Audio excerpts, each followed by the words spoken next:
সাভারের রানা প্লাজা ধসে হাজারো শ্রমিক হতাহতের ঘটনায় দায়ের করা মামলাগুলোর ১১ বছরেও তেমন কোনো অগ্রগতি নেই। পোশাক শ্রমিক সংগঠনগুলোর অভিযোগ, রাষ্ট্রপক্ষের গাফিলতির কারণেই এমনটা হচ্ছে। তবে বিচারে দেরি হওয়ার জন্য নানা আইনি জটিলতাকে দায় দিচ্ছে রাষ্ট্রপক্ষ। এদিকে পোশাক শিল্প কারখানার সংস্কারও পুরোপুরি শেষ হয়নি। এজন্য নজরদারির অভাবকে দায়ী করে তারা বলছেন, এতে আগামীতে পোশাক খাত চ্যালেঞ্জের মুখে পড়বে।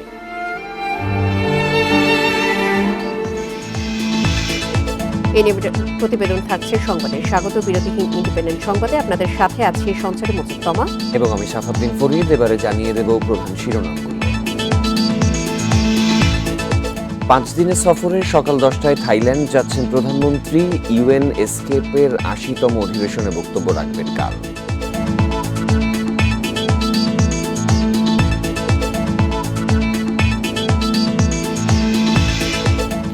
উপজেলা নির্বাচনে কেন্দ্রের নির্দেশ ভঙ্গে ব্যবস্থা নেবে আওয়ামী লীগ, সিদ্ধান্ত 30 এপ্রিল।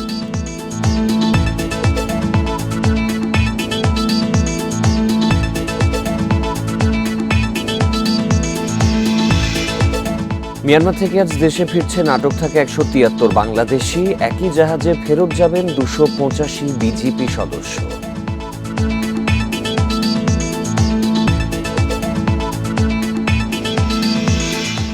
শুনছিলেন প্রধান শিরোনাম। এছাড়া সংবাদে আরও যা থাকছে। রাজধানীতে মঙ্গলবার সর্বোচ্চ তাপমাত্রা 38.4 ডিগ্রি সেলসিয়াস। আজ আরও বাড়ার শঙ্কা। রাজশাহী, যশোর সহ 6 জেলায় তীব্র তাপপ্রবাহ।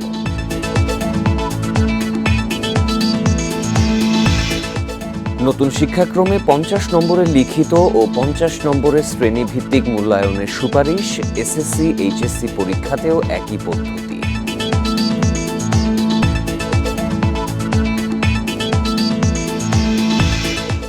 এবারে জানাবো বিস্তারিত খবর। 1 দশক পরও তেমন কোনো অগ্রগতি নেই সাভারে রানা প্লাজা ধসে হাজারো শ্রমিক হতাহতের ঘটনার মামলার। পোশাক শ্রমিক সংগঠনগুলোর অভিযোগ, রাষ্ট্রপক্ষের গাফিলতির কারণেই এমনটা হচ্ছে। তবে বিচারে দেরি হওয়ার জন্য নানা আইনি জটিলতাকে দায় দিচ্ছে রাষ্ট্রপক্ষ।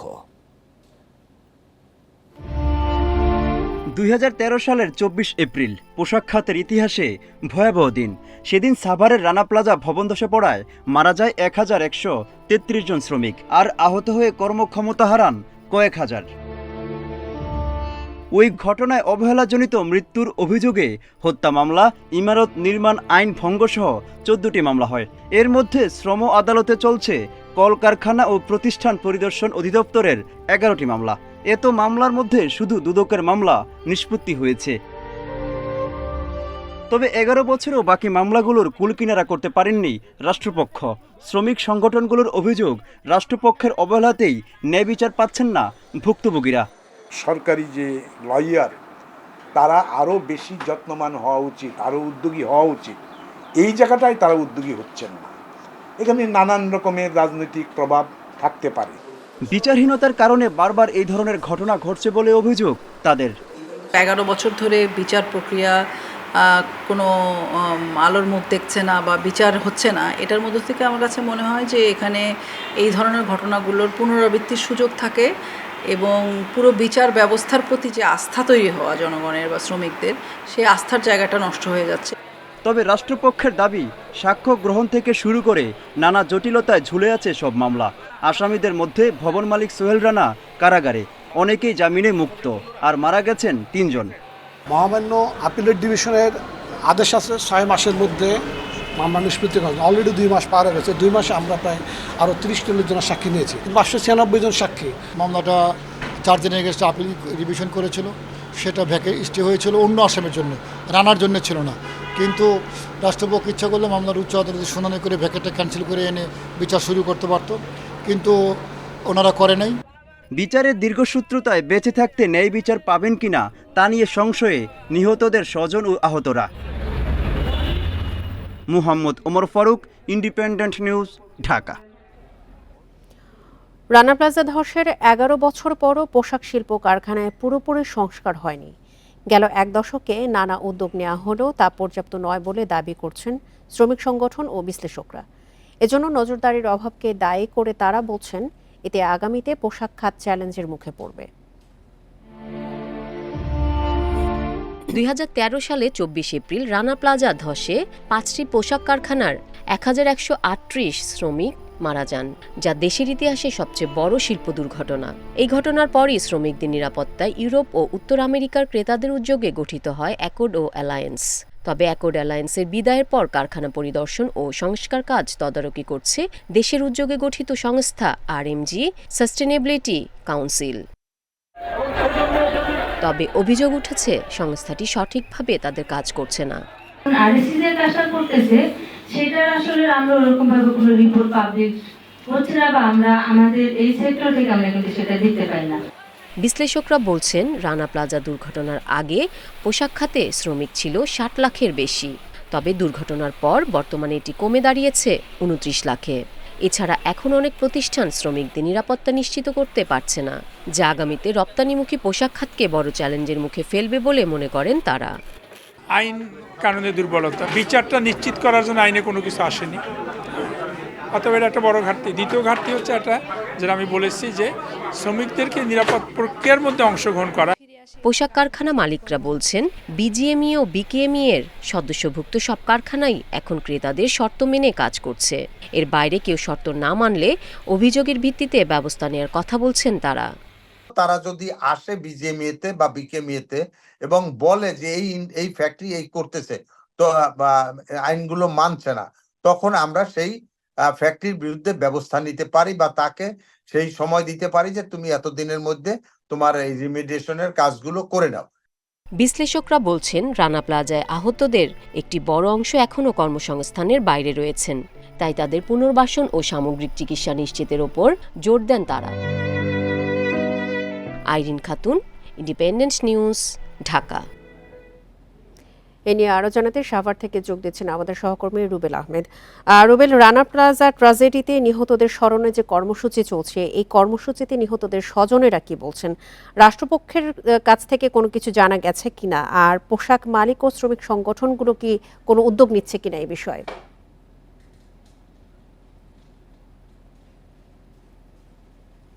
দেখুন, আজ সেই 24 এপ্রিল, আজ থেকে 11 বছর আগে কিন্তু সাভারের যে রানা প্লাজা সেটি কিন্তু ধসে পড়ে, এবং এই রানা প্লাজার বর্ষপূর্তি উপলক্ষে প্রতি বছরের মতো এবছরে কিন্তু স্থানীয় যে শ্রমিক সংগঠনগুলো রয়েছে তারা কিন্তু বেশ কিছু কর্মসূচি হাতে নিয়েছে। সকাল 9টার পর থেকে আমরা শ্রমিক সংগঠনের পক্ষ থেকে দেখতে পেয়েছি এখানে মানববন্ধন, প্রতিবাদ সমাবেশ এবং রানা প্লাজার সামনে যে শহীদ বেদি রয়েছে সেখানে কিন্তু শ্রমিক সংগঠনের পক্ষ থেকে ফুল দিয়ে শ্রদ্ধা নিবেদন করতে আমরা দেখতে পেয়েছি। সেই শ্রদ্ধা নিবেদনে কিন্তু অংশগ্রহণ করেছে সেই রানা প্লাজা ধসের ঘটনায় যে নিহত যে শ্রমিকরা রয়েছে তাদের স্বজনেরা, এবং আহত যে সকল শ্রমিকরা এখনো সাভার শিল্পাঞ্চলের আশেপাশে থাকছেন সে সকল আহত শ্রমিকরা কিন্তু সেই বেদিতে এসে, সেই শহীদ বেদিতে এসে কিন্তু ফুল দিয়ে সেদিনের নিহত শ্রমিকদের প্রতি তারা শ্রদ্ধা জানিয়েছেন। এখানে যারা শ্রদ্ধা জানাতে এসেছেন শ্রমিক সংগঠন থেকে শুরু করে আহত এবং নিহত শ্রমিকদের স্বজনদের সাথে আমরা কথা বলার চেষ্টা করেছি। তারা কিন্তু আমাদেরকে এই 11 বছর পরে এসেও কিন্তু একটি অভিযোগ করেছেন। তারা বলছেন এখন পর্যন্ত তারা কিন্তু পর্যাপ্ত ক্ষতিপূরণ পায়নি, এবং 11 বছর অতিবাহিত হলেও এখন পর্যন্ত তাদের জন্য পুনর্বাসন করা হয়নি সরকারের পক্ষ থেকে। যার কারণে এখানে আজকে যারাই শ্রদ্ধা নিবেদন করতে এসেছেন সবাই কিন্তু দাবি তুলছেন যে পর্যাপ্ত ক্ষতিপূরণ যেন দ্রুততম সময়ের মধ্যে তাদেরকে দেয়া হয়, এবং যে সকল আহত শ্রমিকরা রয়েছেন যারা এই মুহূর্তে কাজ করতে পারছেন না, তাদের পরিবারে অনেক পরিবারের সদস্য সংখ্যা রয়েছে কিন্তু তারা মানবেতর জীবনযাপন করছে, তাই তারা দ্রুততম সময়ের মধ্যে যেখানে রানা প্লাজা ছিল যে জমিটিতে, সেই জমিটিতে একটি ভবন নির্মাণ করে তাদের কিন্তু পুনর্বাসনের দাবি জানিয়েছেন। এই শ্রমিক যারা আহত শ্রমিক রয়েছেন এবং নিহত যে শ্রমিকদের স্বজনরা রয়েছেন তাদের সাথে কিন্তু একমত পোষণ করেছেন এখানে যে শ্রমিক সংগঠনের যে নেতৃবৃন্দ রয়েছেন তারা। সকাল 9টা থেকে শ্রমিক সংগঠনের পক্ষ থেকে যে উদ্যোগগুলো নেওয়া হয়েছে এর মধ্যে রয়েছে প্রতিবাদ সমাবেশ, মানববন্ধন। আমরা যতটুকু জানতে পেরেছি সাভার শিল্পাঞ্চলের সব মিলিয়ে প্রায় 11 থেকে 12টি শ্রমিক সংগঠনের পক্ষ থেকে আজকে সকাল থেকে শুরু হয় এই কর্মসূচি দুপুর পর্যন্ত চলবে। এখানে শ্রমিক সংগঠনের নেতৃবৃন্দরাও কিন্তু বলছেন যে ভবন মালিক যে সোহেল রানা রয়েছেন সেই ভবন ধসের ঘটনায় সেই সোহেল মালিক কিন্তু কোনোভাবে দায় এড়াতে পারে না, এবং তারা বলছেন যে দ্রুততম সময়ের মধ্যে যে ভবন মালিক সোহেল রানা রয়েছেন তিনি এখন কারাগারে রয়েছেন। এই বিচার কাজটি শেষ করে সোহেল রানা ভবন মালিক যিনি রয়েছেন তার কিন্তু তারা শাস্তি, যেটি সর্বোচ্চ শাস্তি রয়েছে ফাঁসি, সেই ফাঁসির দাবি কিন্তু তারা জানিয়েছেন। এবং এই শ্রমিকদের যে কর্মসূচি রয়েছে, আজকে আমরা কিন্তু দেখতে পেয়েছি শিল্প পুলিশের যারা দায়িত্বে রয়েছে সেই শিল্পাঞ্চল পুলিশ একের পক্ষ থেকে পুলিশ সুপারের নেতৃত্বে কিন্তু একটি শিল্প পুলিশের দল এসে কিন্তু এই রানা প্লাজার সামনে যে শহীদ বেদি রয়েছে সেই শহীদ বেদিতে এসে গিয়েছে কিন্তু তারা ফুল দিয়ে শ্রদ্ধা নিবেদন করেছেন। এখানে যারা এসেছেন সবার মুখে একটি কথাই, ভবন মালিক যে সোহেল রানা রয়েছেন তার দ্রুততম সময়ের মধ্যে বিচার কাজ শেষ করে তার শাস্তি ফাঁসি নিশ্চিত করা এবং আহত এবং নিহত শ্রমিকদের যারা স্বজন রয়েছেন, যারা এখন পর্যন্ত অভিযোগ করছেন যে পর্যাপ্ত পরিমাণ ক্ষতিপূরণ পায়নি, তারা যেন দ্রুততম সময়ের মধ্যে তাদেরকে ক্ষতিপূরণ দেওয়া হয় এবং আহত শ্রমিকদের জন্য পুনর্বাসন করা হয়। এই দাবিটি কিন্তু এখানে যারা মানববন্ধন বা শ্রদ্ধা নিবেদন করতে এসেছে সবাই কিন্তু একযোগে একই দাবি তুলছেন। রানা প্লাজা ধসের 11 বছরেও বিচার কাজ সম্পন্ন হয়নি। সবশেষ তথ্য নিয়ে জানাচ্ছিলেন সাভার থেকে আমাদের সহকর্মী রুবেল আহমেদ। দ্বিপক্ষীয় সম্পর্ক জোরদার করতে 5 দিনের সফরে আজ থাইল্যান্ডে যাচ্ছেন প্রধানমন্ত্রী শেখ হাসিনা। দেশটির প্রধানমন্ত্রী শ্রেথা থাভিসিনের আমন্ত্রণে এই সফর। সকাল 10টায় শাহজালাল আন্তর্জাতিক বিমানবন্দর থেকে থাইল্যান্ডের উদ্দেশ্যে যাত্রা করবেন প্রধানমন্ত্রী। সে দেশে স্থানীয় সময় দুপুর 1:30টায় ব্যাংককে পৌঁছানোর কথা রয়েছে তার। নতুনভাবে দায়িত্ব নেয়ার পর এটি তার প্রথম দ্বিপাক্ষিক সফর। বৃহস্পতিবার ইউএনএসকাপের 80তম অধিবেশনে বক্তব্য রাখবেন প্রধানমন্ত্রী। শুক্রবার ব্যাংককের গভর্নমেন্ট হাউসে বৈঠক করবেন দুই দেশের প্রধানমন্ত্রী। পরে জ্বালানি, পর্যটন, শুল্ক সহযোগিতা নিয়ে সমঝোতা স্মারক সই হওয়ার কথা রয়েছে। থাইল্যান্ডের রাজপ্রাসাদে রাজা ভাজিরা লংকর্ণ ও রানী সুথিদার সঙ্গেও সাক্ষাৎ করবেন শেখ হাসিনা।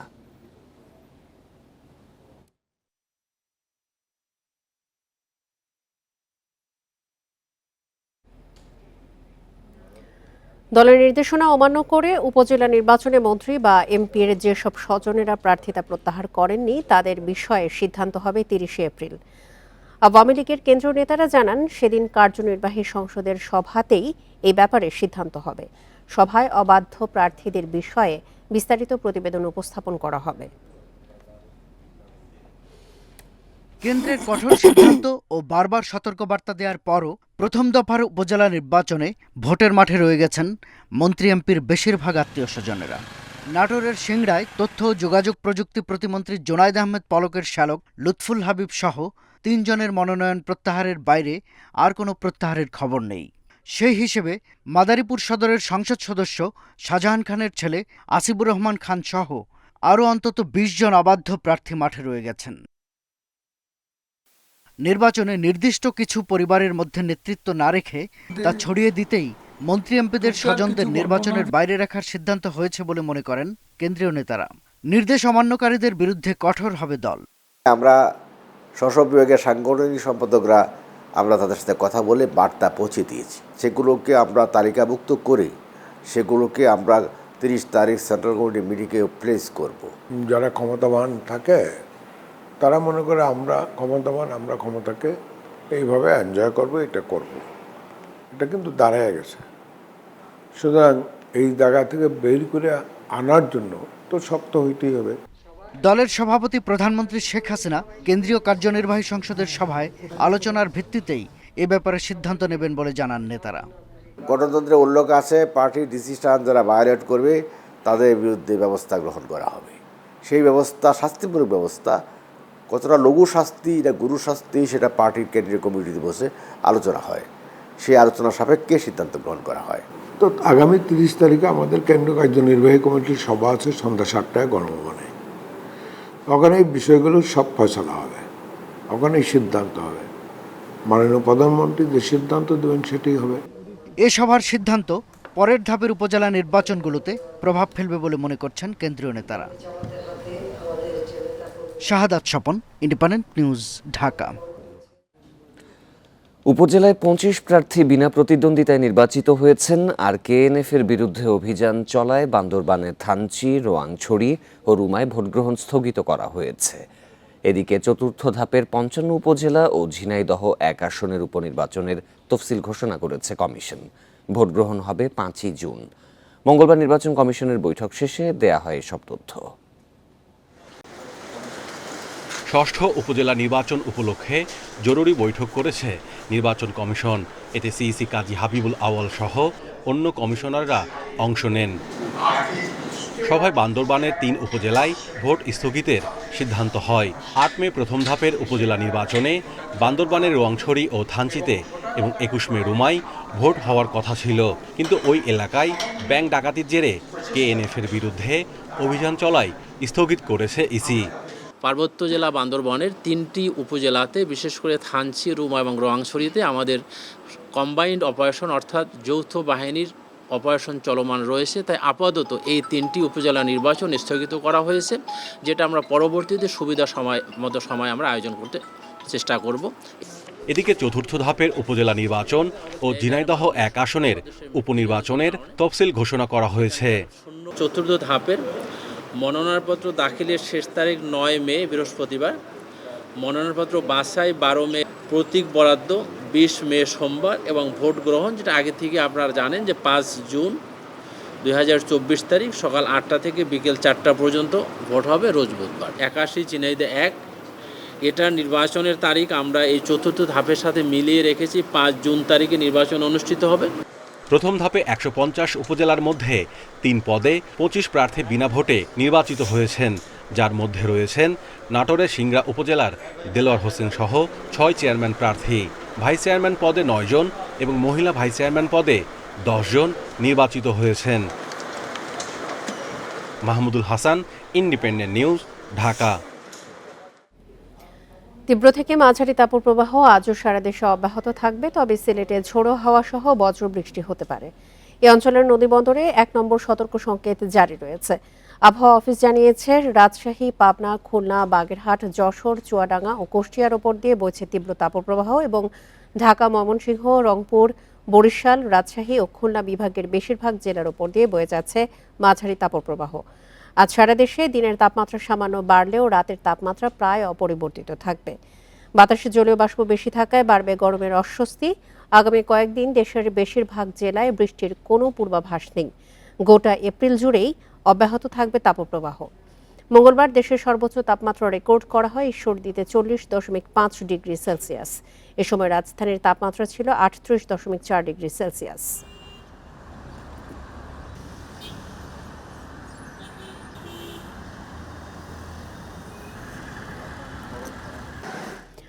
আবহাওয়া পরিস্থিতি নিয়ে আরো জানাতে রাজধানীর আগারগাঁওয়ের আবহাওয়া অধিদপ্তর থেকে যোগ দিচ্ছেন আমাদের সহকর্মী খালেদ রায়হান।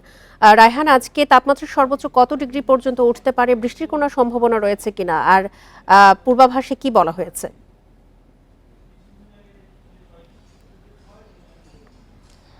দেখুন, বৃষ্টিপাতের কথা গত কয়েকদিন আগে থেকে আবহাওয়া অফিস জানিয়েছিল যে আজ, কাল এবং আগামী পরশু এই 3 দিনের মধ্যে ঢাকা সহ সারা দেশে বৃষ্টি হতে পারে, তবে সেটি খুবই সামান্য। সেই বৃষ্টির প্রভাবে তাপপ্রবাহ যেটি চলছে সেটি কমবে না। আর তাপমাত্রার কথা যদি বলতে চাই, নিশ্চয়ই জানেন যে গত কয়েকদিন ধরে ঢাকা সহ সারা দেশে মৃদু থেকে মাঝারি তাপদাহ চলছে, সেটি আগামী কয়েকদিন অব্যাহত থাকবে। বিশেষ করে এই পুরো মাস জুড়েই এই তাপদাহ সেটি কিন্তু চলবে এবং এর মধ্যে তাপমাত্রা ওঠানামা করবে। আবহাওয়া যেটি বলছে যে বৃহস্পতিবার, শুক্রবার থেকে চলমান যে তাপদাহ সেটির পরিমাণ আরও বাড়তে পারে এবং বাতাসে জলীয় বাষ্পের পরিমাণ বেশি থাকে, কিন্তু গরম এবং যেই ঘাম সেটি বেশি হচ্ছে এবং আগামী মাসের আগে আসলে বড় বৃষ্টিপাতের তেমন কোনো সম্ভাবনা নেই। তবে যেহেতু এটি কালবৈশাখীর সময়, যে কোনো সময় কালবৈশাখী ঝড় হতে পারে এবং সেটা যদি হয় তাহলে তার প্রভাব হয়তো কয়েক ঘন্টা থাকবে, তখন কয়েক ঘন্টা ঠান্ডা অনুভূত হলেও তারপরেও কিন্তু আবার সেই ভ্যাপসা গরম বা সেই দাবদাহ সেটি কিন্তু চলমানই থাকবে। আসলে আবহাওয়া অফিসের পক্ষ থেকে যেটা বলা হচ্ছে সেই হিসাবে কিন্তু খুব শিগগিরই কোনো সুখবর আসলে জনসাধারণের জন্য নেই, কারণটি হচ্ছে খুব বেশি তাপমাত্রা কমার কোনো সম্ভাবনা নেই, একই সঙ্গে বৃষ্টিপাতের, ভারী বৃষ্টিপাতের কোনো সম্ভাবনা কিন্তু নেই। রাজধানীর আগারগাঁওয়ের আবহাওয়া অধিদপ্তর থেকে জানাচ্ছিলেন আমাদের সহকর্মী খালেদ রায়হান। প্রাকৃতিক দুর্যোগের সবচেয়ে ক্ষতিগ্রস্ত এশিয়া, বিশ্ব আবহাওয়া সংস্থা WMOর প্রতিবেদনে উঠে এসেছে এই তথ্য। এতে বলা হয়েছে 2023 সালের সবচেয়ে বেশি প্রাকৃতিক দুর্যোগ আঘাত এনেছে মহাদেশটিতে। মঙ্গলবার প্রকাশিত প্রতিবেদনে বলা হয়, বৈশ্বিক গড় হারের চেয়ে এশিয়ায় তাপমাত্রা দ্রুত বাড়ছে। দাবদাহের প্রভাবে অর্থনৈতিক ক্ষতিও বেড়েছে। এছাড়া বৃষ্টি, বন্যা, খরা, দাবদাহ, ঝড় অতিরিক্ত তুষারপাতের মতো প্রাকৃতিক দুর্যোগ ঘটেছে ৭৯টি, যার মধ্যে ৮০ ভাগের বেশি বন্যা ও ঝড়। এতে মারা গেছে ২,০০০-এর বেশি মানুষ। এছাড়া এশিয়ার অনেক দেশ গত বছর নিজেদের ইতিহাসের সবচেয়ে উষ্ণ বছর পার করেছে। সবচেয়ে বেশি গড় তাপমাত্রার রেকর্ড হয়েছে পশ্চিম সাইবেরিয়া থেকে সেন্ট্রাল এশিয়া এবং পূর্ব চীন থেকে জাপানে।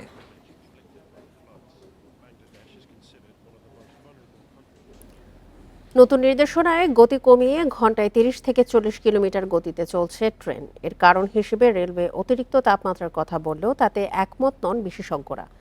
তারা বলছেন রেল লাইন সংস্কার না করাই এর কারণ। দেশের ৭০% লাইনই মেয়াদ উত্তীর্ণ। সংকট সমাধানে হিট সেন্সর বসাতে বলছেন তারা। তাপপ্রবাহের মুখে রয়েছে ঢাকা সহ সারা দেশ। এর মধ্যে চুয়াডাঙ্গা ও যশোরের গড় তাপমাত্রা এখন ৪০ ডিগ্রি সেলসিয়াসের উপরে। এই অবস্থায় রেল লাইনের তাপমাত্রা উঠেছে ৫০ ডিগ্রিতে। এতে দেখা দিয়েছে লাইন বেঁকে যাওয়ার শঙ্কা। তাই গতি কমিয়ে ট্রেন চালানোর নির্দেশনা দিয়েছে রেলওয়ে। নিরাপত্তা বিঘ্নিত হবে এমন কোনো কাজ করব না, এটা কেউ করার কথাও না।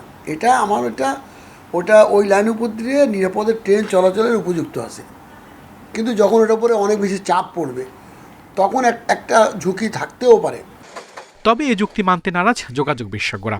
তারা বলছেন ৭০% লাইনই মেয়াদ উত্তীর্ণ, তার উপর ঠিকমতো হচ্ছে না রক্ষণাবেক্ষণ। সংকট সমাধানে গতি কমানো সমাধান নয়, বসাতে হবে হিট সেন্সর।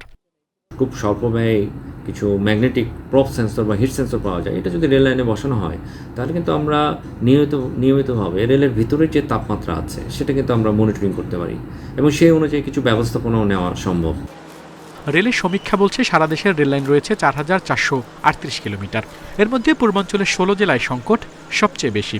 এই অংশে ১৫০ কিলোমিটার লাইন বসাতে হবে নতুন করে, আর সংস্কার লাগবে ৪০০ কিলোমিটারের।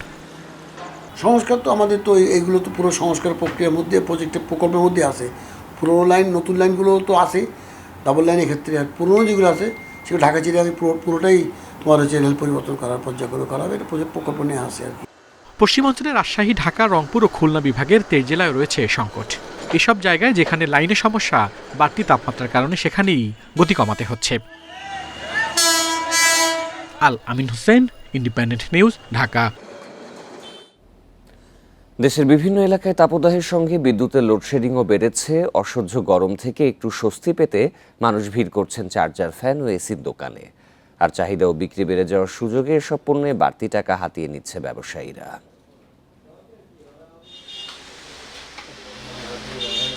দেশে কয়েকদিন ধরে বয়ে যাচ্ছে তাপপ্রবাহ, বেড়েছে লোডশেডিং। গরমে স্বস্তি পেতে অনেকে চার্জার, ফ্যান ও এসি কিনতে শোরুমে ভিড় করছেন। চাহিদা বাড়ায় বেড়েছে এসব পণ্যের দাম। চট্টগ্রাম নগরীর লালখান বাজার সহ বিভিন্ন মার্কেটের চার্জার, ফ্যানের চাহিদা বেড়েছে ১০ গুণ। এছাড়া এসির চাহিদা বেড়েছে অন্তত ৮ গুণ। বিক্রেতারা জানিয়েছেন চার্জার, ফ্যানের দাম ওঠানামা করলেও এসির দাম মানভেদে ২ থেকে ৩,০০০ টাকা বেড়েছে। তো 90% চাহিদা বেড়ে গেছে। রেগুলার বেসিস থেকে রেগুলার যেই অ্যামাউন্ট অফ ফ্যান যাইতো, চার্জার ফ্যান যাইতো, তার থেকে 90% চাহিদা বেড়ে গেছে গরম ঢুকাতে। এসির প্রাইস তো বাড়ছে আজ থেকে ২-৩ বছর আগে। ২-৩ বছর আগে প্রাইস বাড়ছে, তবে ওই প্রাইসটা এখনও কমা নাই, কিন্তু ক্রমান্বয়ে আরেকটু বাড়তেছে। তাপপ্রবাহের নাবিশ্বাস উঠেছে রাজশাহী, বগুড়া সহ উত্তরাঞ্চলের মানুষের। ফ্যান, এসির পাশাপাশি অনেকেই খুঁজছেন আইপিএস। ক্রেতাদের অভিযোগ, এই সুযোগে ফ্যানের দাম ১.৫ গুণ বেশি নিচ্ছেন বিক্রেতারা। খুচরা দোকানদার হয়তো কোনোটায় হয়তো ৫০ টাকা লাভের জায়গায় হয়তো ২০০ টাকা লাভ করে বসতেছে। এটা ওই দোকানের হিসাবটা আলাদা।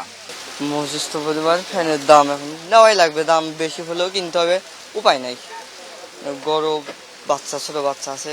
এসির চাহিদা প্রচুর পরিমাণে সেল করতেছে এবং প্রচুর পরিমাণে চাহিদা আছে এবং অনেকে এসে দেখে যাচ্ছে, পরবর্তীতে নিবে, এরকম প্রচুর গ্রাহক আসতেছে। গরম থেকে বাঁচতে বরিশাল ও খুলনাতেও বেড়েছে চার্জার, ফ্যান ও এসির চাহিদা। যোগান কমের অজুহাতে দাম বাড়িয়েছেন বিক্রেতারা। দাম গত বছর ছিল ৫,৫০০ টাকা কিনছিলাম, কিন্তু এবছর দেখতেছি ৮,৫০০ টাকা, মানে ৩,০০০ টাকা এক বছরে বৃদ্ধি পেয়ে গেছে। বাজার মার্কেটে নিয়ে ইসের কারণে বা সিন্ডিকেটের কারণে এটা আমরা বুঝতে পারছি না কী কারণে। প্রত্যেকটা মালের মানে ফ্যানের দামই বেশি। ফ্যান, এসির বাজার নিয়ন্ত্রণ রাখতে নিয়মিত বাজার তদারকির দাবি জানিয়েছেন ক্রেতারা। Tanzil Hasnat, independent news. আবহাওয়া পরিস্থিতি নিয়ে আরও জানাতে এবার রাজশাহী থেকে যোগ দিচ্ছেন সহকর্মী মুস্তাফিজুর রহমান। মুস্তাফিজুর, আজকে গরমের তীব্রতা রাজশাহীতে কেমন দেখা যাচ্ছে? তাপমাত্রা কত রেকর্ড করা হয়েছে? জনজীবনে কেমন প্রভাব পড়ছে?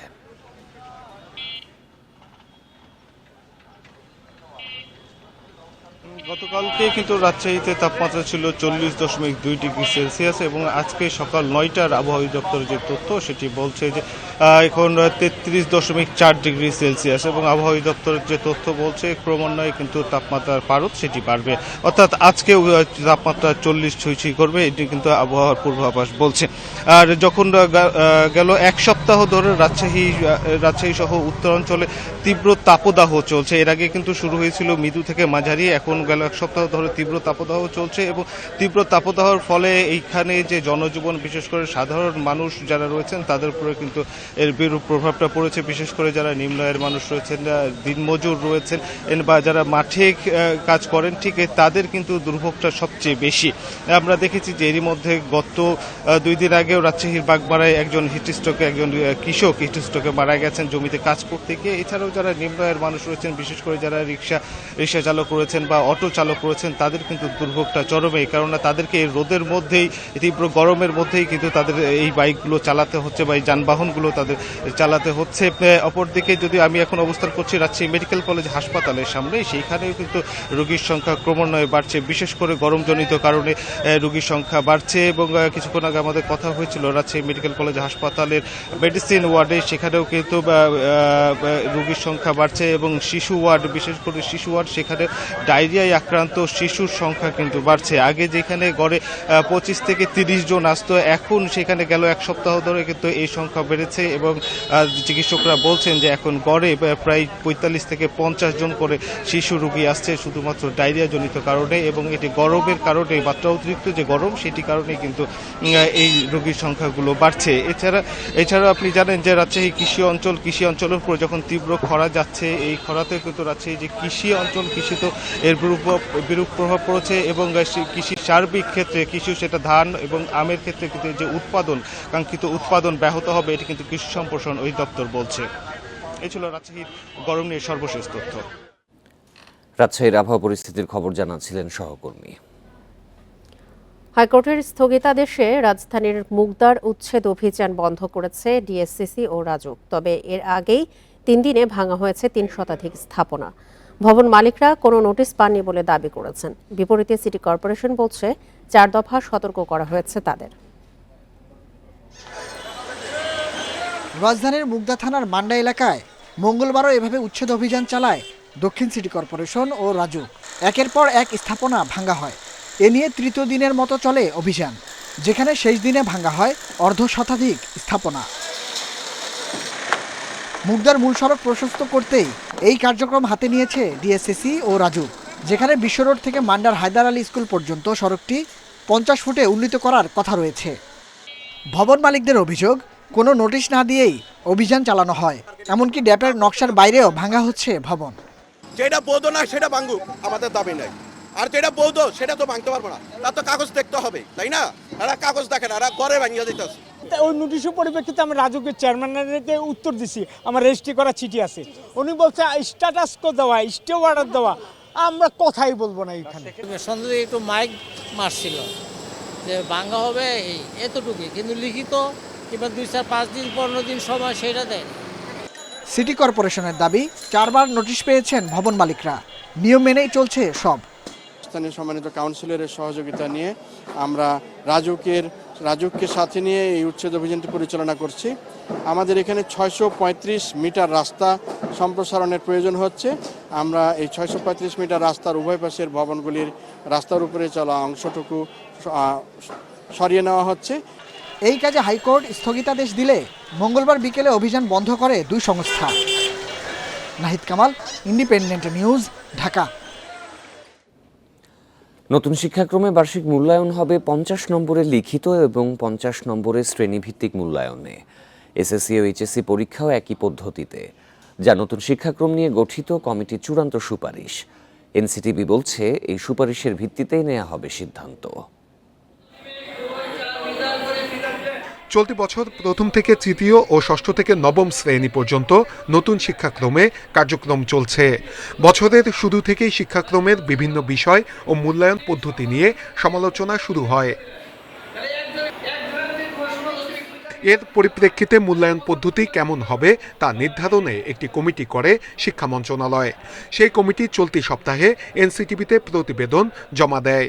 কমিটি সুপারিশ করেছে শ্রেণীভিত্তিক মূল্যায়নের পাশাপাশি বার্ষিক ও অর্ধবার্ষিক মূল্যায়নে 50 নম্বরের লিখিত পরীক্ষা রাখার। একই পদ্ধতিতে পাবলিক পরীক্ষা নেয়ার সুপারিশ করেছে কমিটি। আমাদের কারিকুলামের সময় যেভাবে মূল্যায়নের কথা আমরা ধারণা করেছিলাম, সবার পরামর্শের ভিত্তিতে মূল্যায়ন প্রক্রিয়ায় দ্রুত চেঞ্জ হচ্ছে, অর্থাৎ শুধু আপডেট হচ্ছে। অভিভাবকদের দাবি, শিক্ষাক্রমে শিক্ষার্থীদের মূল্যায়নের জন্য লিখিত পরীক্ষা রাখতে হবে। তা না হলে শিক্ষার্থীরা ঠিকভাবে পড়াশোনা করছে কিনা সে সম্পর্কে ধারণা পাচ্ছেন না তারা। কিভাবে মূল্যায়িত হচ্ছে বা তারা কেমন লেখাপড়া করতেছে আমরা কিছুই জানি না।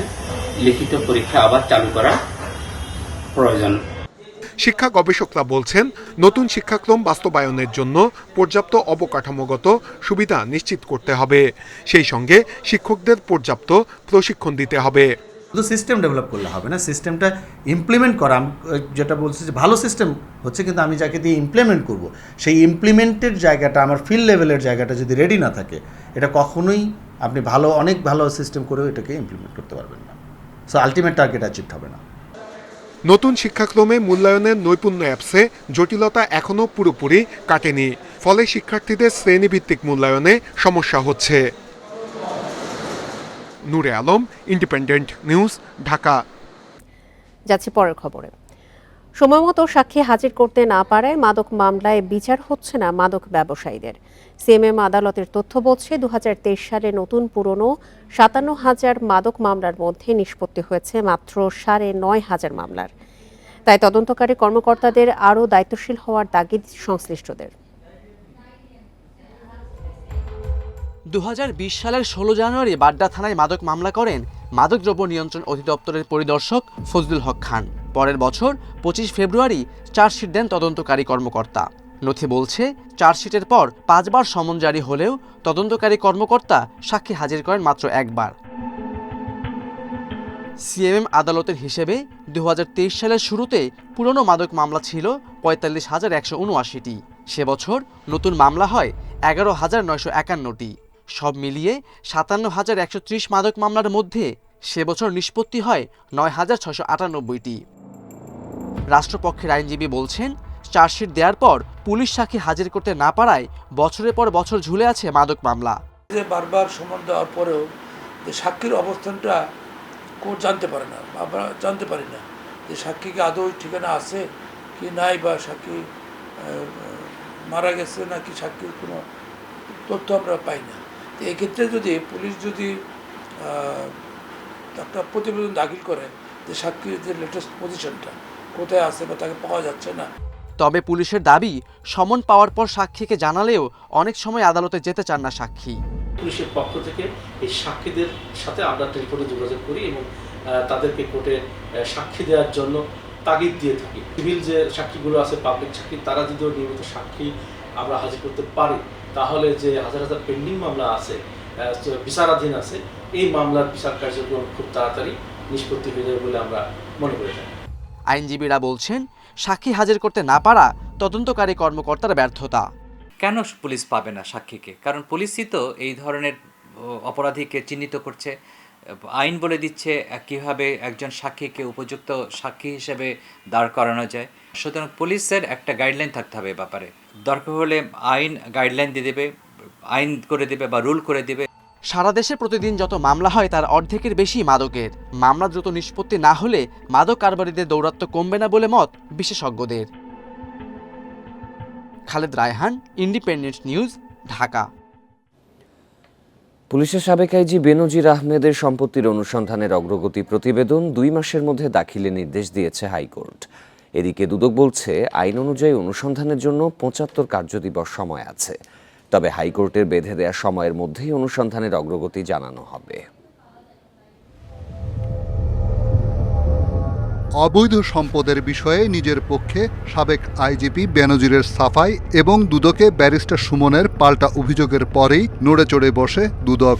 বেনজিরের অবৈধ সম্পদ খুঁজতে ৩ সদস্যের দল গঠন করে সংস্থাটি।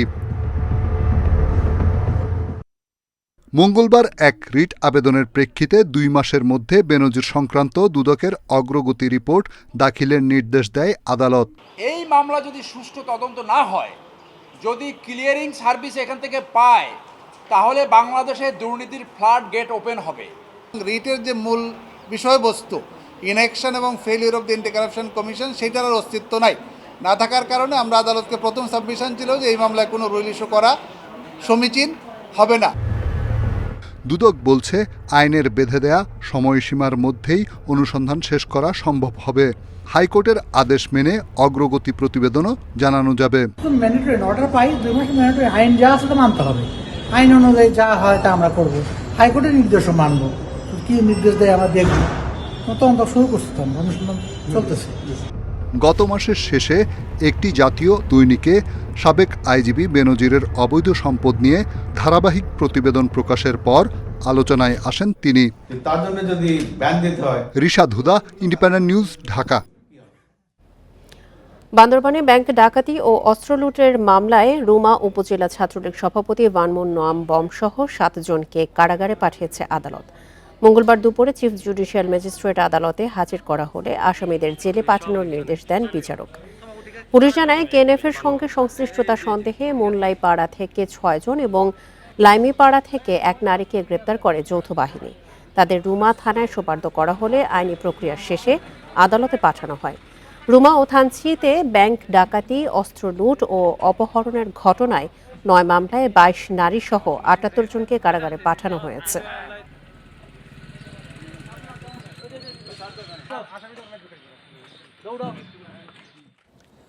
কক্সবাজারের রুখিয়া ক্যাম্পে এক রোহিঙ্গা নেতাকে কুপিয়ে হত্যা করেছে সন্ত্রাসীরা। মঙ্গলবার রাতে কুতুপালং ক্যাম্পে এই ঘটনা ঘটে।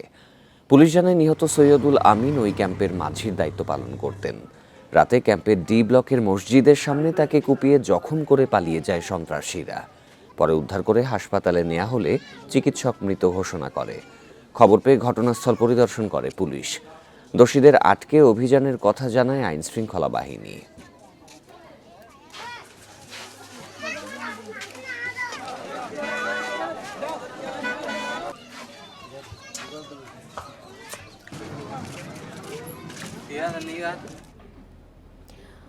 ময়মনসিংহের তারাকান্দায় তুচ্ছ বিষয় নিয়ে ছুরিকাঘাতে খুন হয়েছে এক তরুণ। এই ঘটনায় আহত হয়েছেন ওই তরুণের বাবা। মঙ্গলবার রাত 8:45টার দিকে বানিহালা ইউনিয়নের মাঝিয়ালি বাজারে এই ঘটনা ঘটে।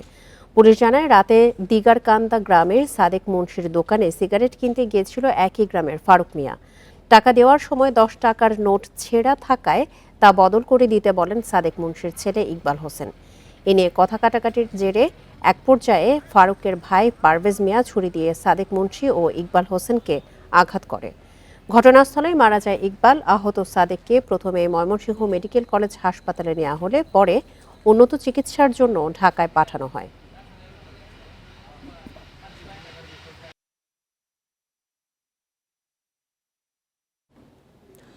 মিয়ানমারের কারাগারে বিভিন্ন অভিযোগে আটক 173 জন বাংলাদেশি নাগরিক দেশে ফিরছেন আজ। মিয়ানমার নৌবাহিনীর একটি জাহাজে তারা দেশে ফিরছেন। একই জাহাজে কাল ফেরত পাঠানো হবে বাংলাদেশে পালিয়ে আসা 285 বিজিপি সদস্যকে। রাখাইনে বিদ্রোহীদের সঙ্গে সংঘর্ষের সময় তারা বাংলাদেশে পালিয়ে আসেন। মঙ্গলবার সকালে রাখাইন রাজ্যের সিত্তে বন্দর থেকে বাংলাদেশি নাগরিকদের নিয়ে যাত্রা করেছে মিয়ানমার নৌবাহিনীর জাহাজ চিন্ডুইন। এদিকে জাহাজ ফেরার প্রস্তুতিতে কক্সবাজার শহরে নুনিয়ার ছড়া বিআইডব্লিউটি এর ঘাটে নিরাপত্তা জোরদার করা হয়েছে। মিয়ানমার থেকে ফেরত আসা বাংলাদেশিদের মধ্যে 129 জন কক্সবাজারের, 30 জন বান্দরবানের, 7 জন রাঙামাটির এবং খাগড়াছড়ির, নোয়াখালী, নারায়ণগঞ্জ, চট্টগ্রাম, রাজবাড়ী, নরসিংদী ও নীলফামারী জেলাতেও রয়েছেন 1 জন করে, জানিয়েছে পররাষ্ট্র মন্ত্রণালয়। এই 173 জনের মধ্যে 144 জন বাংলাদেশি দণ্ডপ্রাপ্ত হয়ে বিভিন্ন কারাগারে বন্দী ছিলেন। তাদের সবার সাজার মেয়াদ শেষ হয়। বাকি 29 জনের সাজার মেয়াদ শেষ না হলে বিশেষ ক্ষমতার আওতায় ফেরত পাঠাচ্ছে মিয়ানমার।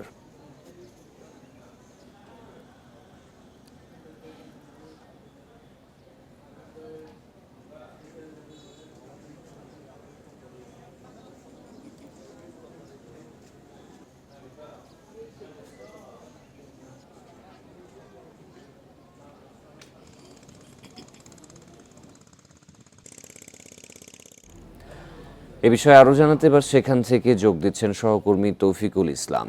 তৌফিকুল, কখন নাগাদ জাহাজটি বাংলাদেশে এসে পৌঁছতে পারে, সর্বশেষ কি তথ্য জানতে পেরেছেন? তৌফিকুল, যে জাহাজটি মঙ্গলবার মিয়ানমারের বন্দর থেকে যাত্রা করেছে সেটি কখন নাগাদ পৌঁছাতে পারে, সর্বশেষ কি তথ্য জানতে পেরেছেন?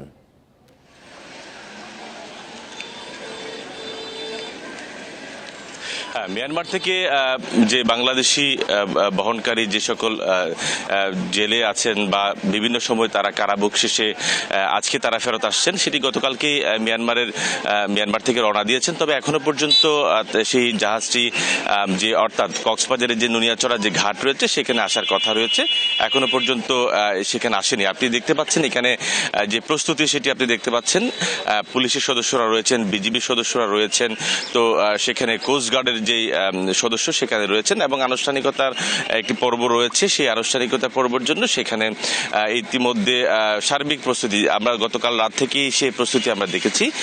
তবে ধারণা করা হচ্ছে 11টা থেকে 11টার মধ্যেই সেই জাহাজটি এখানে এসে পৌঁছাবেন এবং পৌঁছানোর পরপরেই যে পরিবারের কাছে যে হ্যান্ডওভার সেই প্রক্রিয়াটি এখানে হবে, সেরকমই আমরা শুনেছি। তবে এখনো পর্যন্ত দায়িত্বশীল কোনো ব্যক্তি বা কারোর কাছ থেকে আমরা যে এখানে কথা বলতে পারিনি। তবে আমরা যেটা জানতে পেরেছি, বিভিন্ন সময় 285 জন যে দুঃখিত 129 জন যে ব্যক্তি, তাদের মধ্যে 129 জন কক্সবাজারে, 30 জন হচ্ছে বান্দরবনে, 7 জন রাঙ্গামাটি, খাগড়াছড়ি, নোয়াখালী, নারায়ণগঞ্জ, চট্টগ্রাম, রাজবাড়ী, নরসিংদী, নীলফামারী জেলার করে এক একজন করে রয়েছে। মোট 173 জনের মধ্যে এখানে আমরা জানতে পেরেছি 144 জন বাংলাদেশি দণ্ডপ্রাপ্ত হয়ে বিভিন্ন কারাগারে তারা বন্দী ছিলেন এবং সবার সাজার মেয়াদ শেষ হয়ে গেছে। বাকি 29 জনের সাজার মেয়াদ শেষ না হলেও তাদেরকে বিশেষ ক্ষমার আওতায় রেখে তো আজকে ফেরত পাঠানো হচ্ছে। তো আসলে এখানকার যে এখনো পর্যন্ত সেই জাহাজটি এসে পৌঁছায়নি, আমরা পৌঁছানোর পরপরই সার্বিক পরিস্থিতি আপনাদেরকে জানানোর চেষ্টা করব। তৌফিকুল, মিয়ানমারে যারা বিজেপি সদস্য রয়েছে তাদেরকে কি আগামীকালকে ফেরত পাঠানো হবে?